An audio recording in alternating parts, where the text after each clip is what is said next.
One of the main reasons is to transform and prepare people in the workforce for the near future jobs.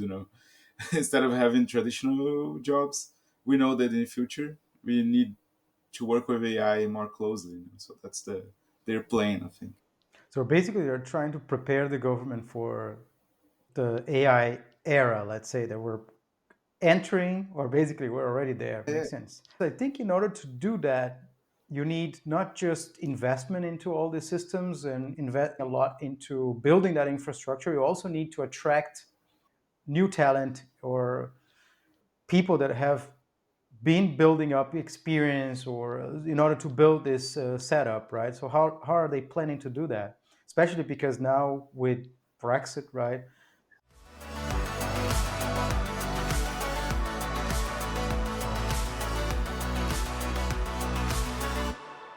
hey, before we continue, I wanna invite you to our online workshop. The links are in the description, so don't miss. If you wanna build your own business idea and don't know how to start, just go to the link below, then subscribe and see you in the workshop. Today we're going to talk about UK's ambitious blueprint for AI, a bold plan to lead the world in artificial intelligence innovation and governance. I'm Daniel, I'm Matheus. and this is the Human AI Experience. Boo! Isso não falta que tu All faças right, transição. So, Daniel, I was reading about the UK's plan to build to be a reference in AI in the world. Nowadays, they are like behind US and China, so they want to compete with them. So they created a really bold plan. Let's say they're planning to invest like £1 billion into the next few years, and they're building supercomputing capacities and initiatives to like analyze data and other kind of stuff related to research and AI. So I have lived in UK for a year, like in 2012. So I'm super excited with these innovations and how their vision to compete with China and US. So for me, it's kind of exciting and to see the research around AI there and then how they are planning to do that.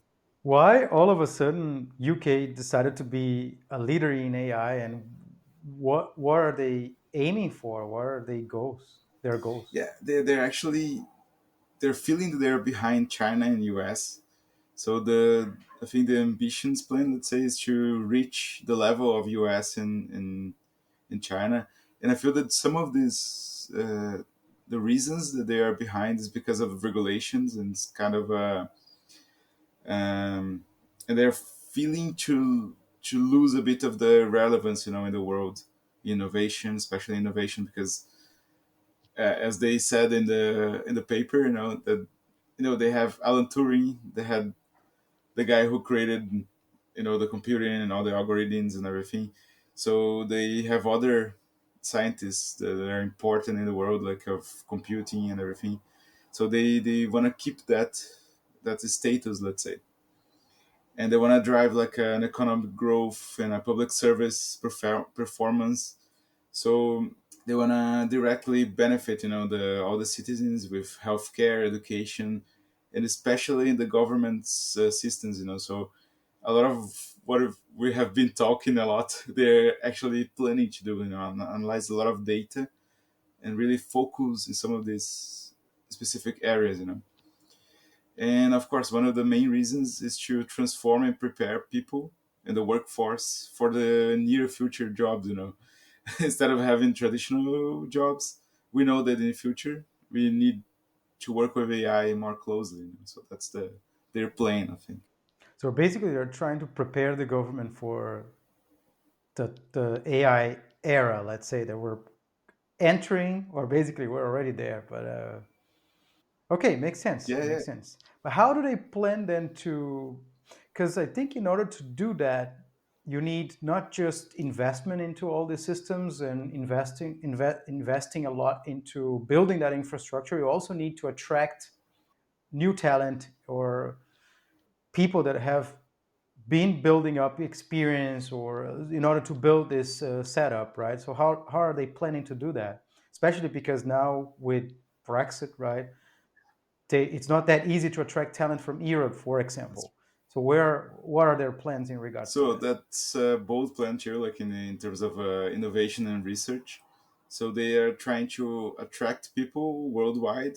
So like increasing the spots or the places in the universities and putting more money in the universities and in research, like driving through all these new technologies, so AI and every uh, IT university. And they were trying to develop an ecosystem where entrepreneurs and startups they feel comfortable and supported, to go there and start their own AI business, let's say. And then with all of this, they're even creating and providing funding, infrastructure. They talk a lot about creating more energy, sustainable energy, and even nuclear. That might be a little bit of a controversial part of the plan, to even like reactivate some nuclear, creating new nuclear power plants to feed the AI. And all of this, they are planning to then open a lot of opportunities for and to encourage people to go there, to move to UK, and even people that are already there to create their own initiatives. Yeah, there's going, especially in regards to AI, there's going to be a lot of upskilling needed, right? Yeah, Because we're just seeing the beginning of the curve, and you need to learn these tools. You can, I mean, of course, the bar for adoption is quite low because you can just start talking to it, but actually to take good leverage of it, you need to at least be a bit efficient, or at least have a bit of knowledge on how you prompt things, right? How can you, otherwise you would spend a lot of time just perfecting your prompting, and then just you almost the same time as would take it for you to just do it yourself. So you have to find that balance. yeah, and I feel that one of the key points is that they're trying to develop technologies, especially with the governmental area, like to analyze data, because I feel that we generate a lot of data, especially for the government to take care of it, of a lot of data. So I feel that they wanna keep track of this information more clearly, and then make it more from the data that they are creating and collecting. So that's an interesting point of view, like how they are planning to implement this type of AIs. And it's interesting to see, like in the beginning of the paper, they address like some strengths and weakness. So they are kind of trying to understand how they can apply it, these things, and which are the parts that they need to put more effort into get better. So that's a really interesting way and a point of view to lead where to invest and where to just develop what you already have. What are the strengths and weaknesses then that they have already? They have identified in this assessment. They said, and we all know that they have an academic excellence. So UK is already well known worldwide to have good AI research and engineering talent retainment. And then they want to build a vibrant startup scene. So they want to keep all this skilled entrepreneur workforce and grow investments in capital and in key areas. And they want to establish industrial leaders. They want to create these global AI pioneers. And then they want to, of course, use in the government. So they want to be a leadership of using AI in the governance area. And the weaknesses actually is that they are lacking of sufficient computational power compared to other global leaders. So they are in the third place. So they know about that. They to streamline the regulation to support innovation, ensuring security. In the sub part of the plan, they talk about strategic focus points. So they have like five or six the focus points that they wanna really develop within the country and all this. The first one is infrastructure. So they want to expand the computational power and data storage capacity, and they want to create AI growth zones. So zones that are dedicated for AI innovation, integrating technology development, sustainable energy solutions, and which is pretty much interesting. Yeah, that's interesting. Like growth zones, what do they mean by that? Yeah, how do they work? What do they have in mind when they talked about growth zones, AI growth Yeah, zones? they want to foster energy efficient AI solutions, and they want to encourage regional economic growth through job creation and retaining talent, and of course developing the technology. And they want to promote partnerships between public and private sectors to create these innovations, especially in the data. And then that's why they created like a national data library, which for me is really interesting how they're thinking about that.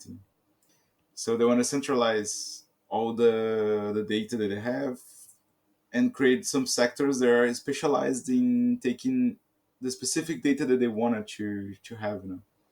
So for me, that was the big part of the plan.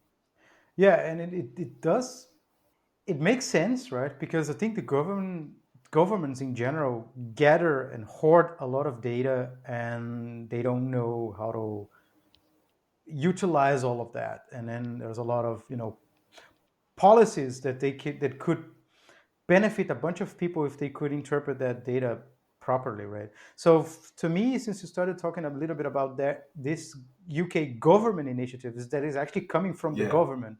It's not something that it's coming from other companies or like you look into the US. The government is not interested more or less in implementing those things. It's mostly that the tech companies, the big tech giants, that are driving this.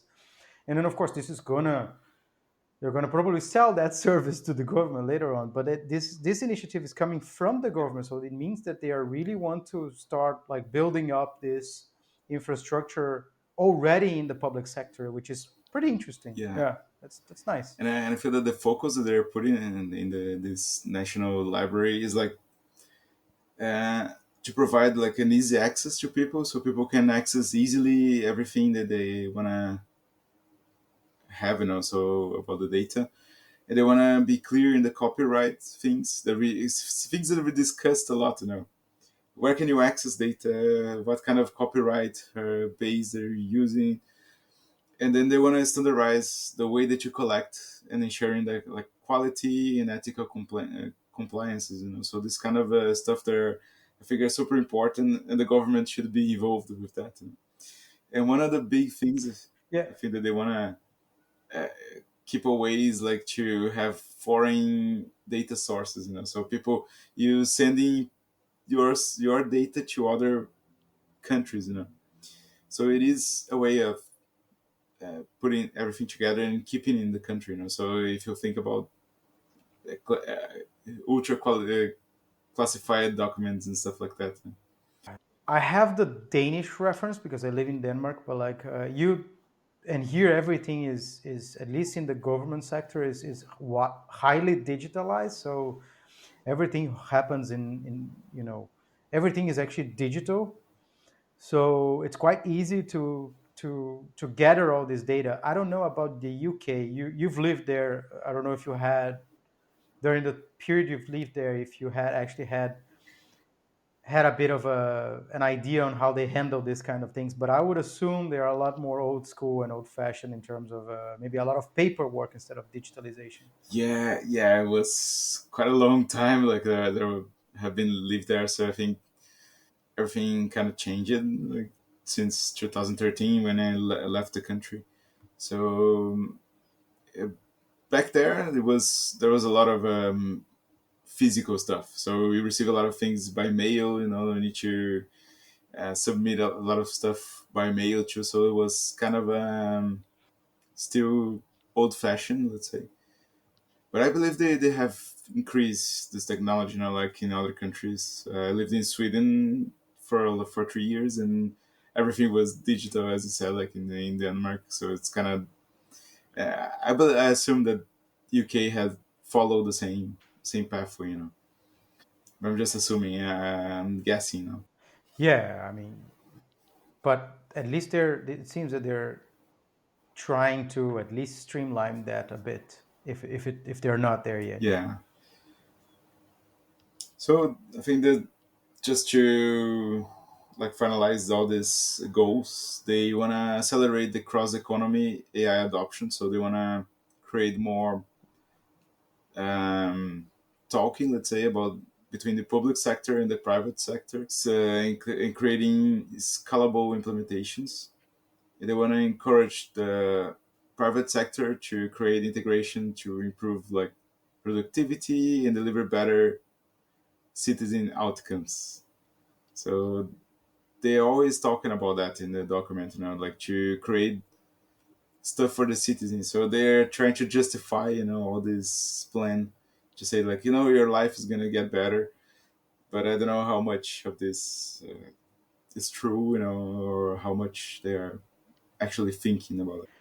And how about the big question that we all asked, and then we've been talking a lot about in this podcast. So now, since initiative is coming from the government, how do they see job creation and displacing of workers? Because we've been talking about this, and it's a very disruptive technology. Yeah. So there's this is going to happen, but then maybe if it's coming from the government, maybe they have some ideas on how to mitigate that.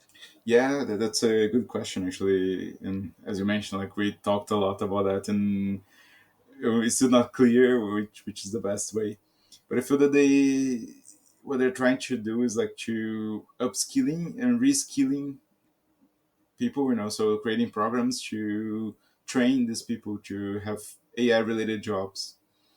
And they want to support the education system, so they are putting more places in the universities, and I think they're gonna probably create more focused universities in that, not universities, I mean like more topics about that, so um, and they want to actually encourage AI driven industries to create new job categories such as AI engineers and data ethic specialists, or probably prompt engineers will be one of the new the new positions. Yeah. So I think that they are trying to actually move people towards AI, so train all of the citizens how to use it, and creating options for people to learn how to use it, instead of like just fear the AI. Were they thinking in terms of how are they planning to accelerate AI adoption in the UK industries? Are they looking into that? Yeah, the things that they mention a lot in the document is to create partnership between public and private sectors, and then all of this that we mentioned before, like they want to invest more money, they want to create like um, this public library of data, and they want to focus in some of the like public things, like healthcare, education, and the governmental services. They want to focus a lot in these sectors, and the idea is to improve the productivity and the citizens' outcomes. So they want to make the private sector to move and use more AI to be more productive, and obtain more the AI. And another thing that they were like really focusing is to position a UK as an AI maker, So they want to support the creators and then the creations of UK based AI leaders. So they want to compete with other companies like in the US and China, as like now DeepSeek is kind of one of the buzz in the last few weeks. So it's a Chinese model, like, and then OpenAI, for example, from US. So they want to compete with these companies to create um, their own AIs. So they want to ensure that UK's continue being having influence in the world, in ethical and regulatory frameworks. And they want to build like critical layers of AI stack, like reducing the dependency of the other countries in the foreign AI systems. Yeah, they basically want to really, really position themselves as at least have the whole infrastructure and ecosystem working primarily in the UK. Yeah, And this the whole startup scene, which taps into that as well, because it's in order to grow this, they will need to invest in startups that are actually evolving these technologies, right, or at least exploring with them. And this has been the biggest complaint in regards to the EU in general. Also, is the lack of innovation, because most of these countries at some point they lack the investment that they can get from the US. And then a lot of these companies, they start in Europe, but they ended up opening up a base in the yeah, US, and then they stay there. And this is a big problem in general.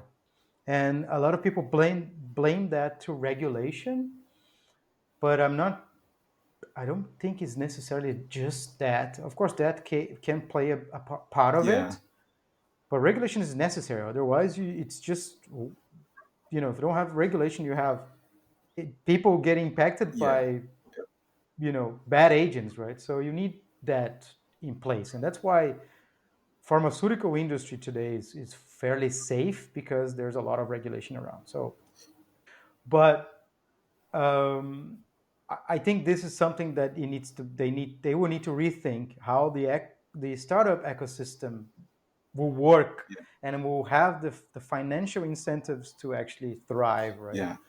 But I think it's hard to compete. Like if you think about it, like the lack of regulations in China and US, for example. You know, if they lower all the regulations and a lot of companies start like popping up and then creating a lot of ecosystems, big ecosystems, and so if you have a lot of regulations, you can't compete in the same level. You know what I mean? So I've been thinking about regulations. In I read some people complaining about that in the EU. You know that they have so much to take care that they cannot innovate as much as they're possible to do. You know. And then, as you mentioned, some people just open offices in the U.S. and they move the headquarters, and then they can do whatever they want. So maybe that's something that we need to discuss more. You know? Maybe a little bit less regulations to make people innovate, of course. But I feel that it needs to be regulated anyway. You know? I don't know if I'm being clear, but I think the balance is the way. You know, not as US, but not as EU. You know, so something in between. Yeah, I agree. I agree. It needs to be more. We need to find that Yeah, balance, and that has it. At least at the moment, it's not. It's a bit too dramatic in both yeah. ends. But the thing is that how can you control and how it should be a global regulation somehow, you know, because then you have a fair competition between everyone. But you know that this is impossible to create some global. It's not impossible. It's just Yeah, hard. it's pretty much hard. I mean, aviation regulation is Yeah, global, like, and it works. So we got yeah, there, but usually the problem, and I think we talked about this here as well.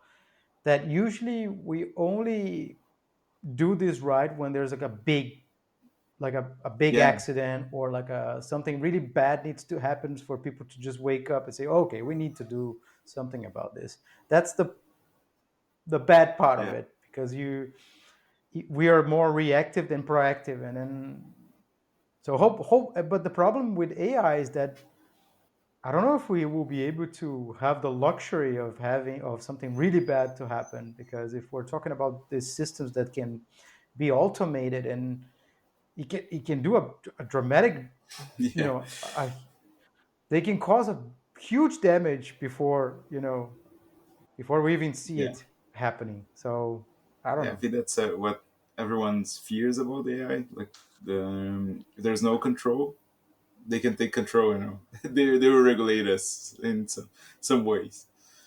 Maybe not the way that we thought about it. So that's a crazy thing to have in our mind. So I think that's the mainly what the UK's government wants to do.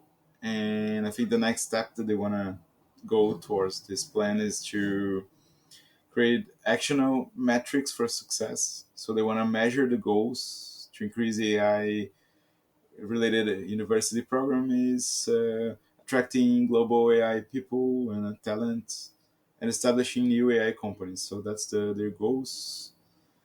And they want to engage with public. So they want to inform and conduct discussions about how AI can impact our lives.